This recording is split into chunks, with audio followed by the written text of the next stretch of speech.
Sacred geography are the spatial, the physical dimensions of the sacred in religious traditions. We're talking about the landscapes, the sites, the geographical features, how people imbue those with spiritual significance. The creation of sacred geography is a fundamental aspect of religious practice and identity. It manifests the divine in the material world. The concept of sacred geography is as old as religion. Early human societies looked at the natural world as being infused with spiritual forces.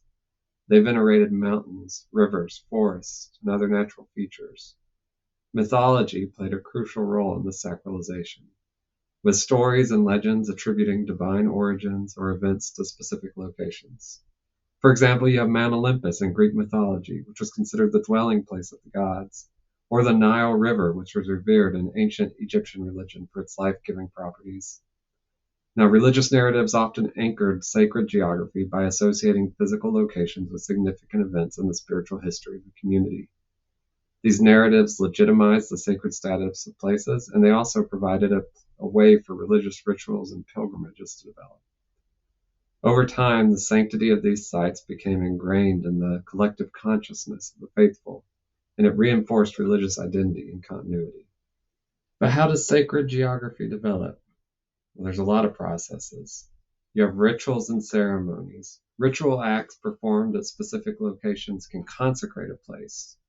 For example, you can lay the cornerstone when constructing a temple or a church and have ritualistic elements that sanctify the ground.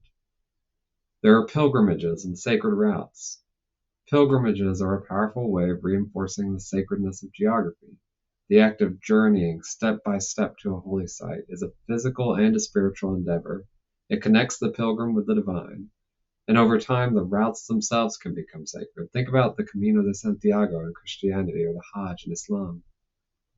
You have relics and shrines. The presence of these relics, these physical remains or personal effects of saints or of deities, can transform ordinary locations into places of veneration. Shrines built to house these relics often become focal points for religious devotion. You have religious architecture, so the construction of temples, mosques, churches, and other religious buildings serves to mark a line of the sacred space within the broader landscape. Architectural features symbolize theological concepts and reinforce the sacredness of a site. Sacred geography is also rich in symbolic meanings that reflect cosmology and the theology of a religion. You have natural features like mountains that are frequently seen as places where the divine and the mortal realms meet. Think about Mount Sinai in Judaism and Christianity, or Mount Kailash in Hinduism and Buddhism. Rivers like the Ganges are considered purifying and life-sustaining. There's also many religions that map their cosmology onto physical geography. For example, you have areas that represent the universe and are mirrored in temple layouts in sacred cities. You also have the concept of a world center that's prevalent in many traditions, symbolizing a point of connection between heaven and earth. And we see this sacred geography and landscape play out in the major religions of our world. Think about Christianity. Jerusalem holds profound significance as the site of Christ's crucifixion and resurrection. Pilgrimages to the Church of the Holy Sepulchre have been undertaken since antiquity. The Vatican in Rome serves as a spiritual center for Roman Catholics, symbolizing the apostolic succession from St. Peter. Think about many indigenous traditions that view the land itself as sacred, like the Aboriginal Australians having Dreamtime stories that connect the landscape with ancestral beings and embed spiritual meaning into the geography. Now, if you want to begin incorporating sacred geography into your world building, start by delving into the belief systems of your world's inhabitants. Think about how their history, their myths, their legends shape their perception of the land. Maybe they believe that the mountains were formed by sleeping giants, and so the peaks are considered sacred resting places that must not be disturbed. This belief could influence everything from architecture, so maybe they avoid tall structures that might rival the mountains, to their mining practice. Maybe they avoid the extraction of minerals from these revered formations. Next, think about how these sacred places impact daily life and societal structures. Maybe a river deemed holy could be the site of rituals or ceremonies and festivals to mark the passage of time or significant life events. The water from the river could be believed to possess healing properties. landscapes, drawing pilgrims from distant lands. The influx of people and ideas can introduce tensions or alliances into your stories.